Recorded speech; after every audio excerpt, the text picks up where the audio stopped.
સમાવવામાં આવ્યો છે। સુરતના કાદરશાહની નાળ વિસ્તારમાં વસતા એક શ્રમિક પરિવાર સાથે લોનના નામે 8 મહિના પહેલા જે છેતરપિંડી થઈ હતી તેનો ભોગ આજે આખો પરિવાર બની રહ્યું છે। લોન આપનાર 3 શખ્સોએ મહિલાના દસ્તાવેજો લઈને કોરા કાગળ પર સહી કરાવી, જે બાદ તેને ગંભીર રીતે સાયબર ફ્રોડમાં ફસાવી દેવાઈ હતી। ઘટનાથી હચમચી ગયેલા પતિએ ઝેર પી જતા પરિવાર પર શોકનો ઘેરો છવાયો છે। સુરતના કાદરશાહ નાળ વિસ્તારમાં રહેતા શ્રમિક કુટુંબ સાથે લોનના બહાને છેતરપિંડી થઈ હોવાનો કિસ્સો પ્રકાશમાં આવ્યો છે।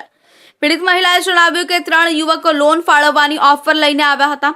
તેમણે લોન મેળવવા દસ્તાવેજો માંગ્યા અને વિશ્વાસ ઊભો કરવા માટે પહેલા થોડી ફોર્માલિટીઝ નામે કોરા કાગળ પર સહી લેવી હતી।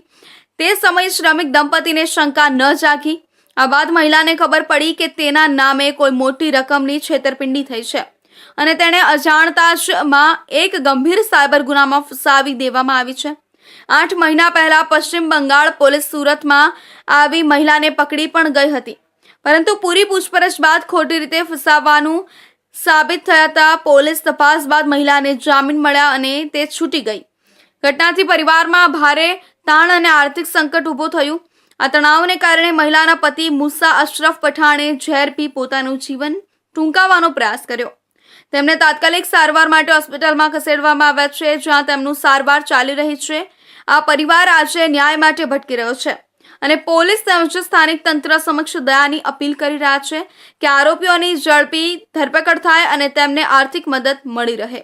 ये हादसा ऐसा हुआ है कि जो भाई था जिसके साथ बनाव बना है, तो उसने मक्कई पुल के ऊपर बोतल पी ली थी दवाई की।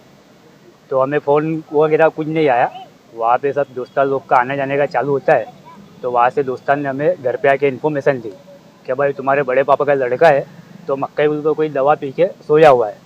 तो फ़ौरन ही हम लोग को सुनते हुए हम लोग सब भागे वहाँ पे और उससे यहाँ पे सिविल हॉस्पिटल लेके आए।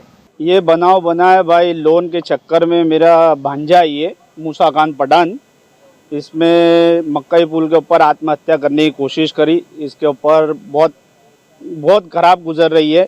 इसकी फैमिली पूरी डिस्टर्ब हो गई थी और इसकी फैमिली 8 महीने से बंगाल पुलिस ने इसको लेके गई है और इनकी वाइफ को भाई, और ये बहुत परेशान होके इतने लार्ज स्टेप पर ये कदम उठाया है।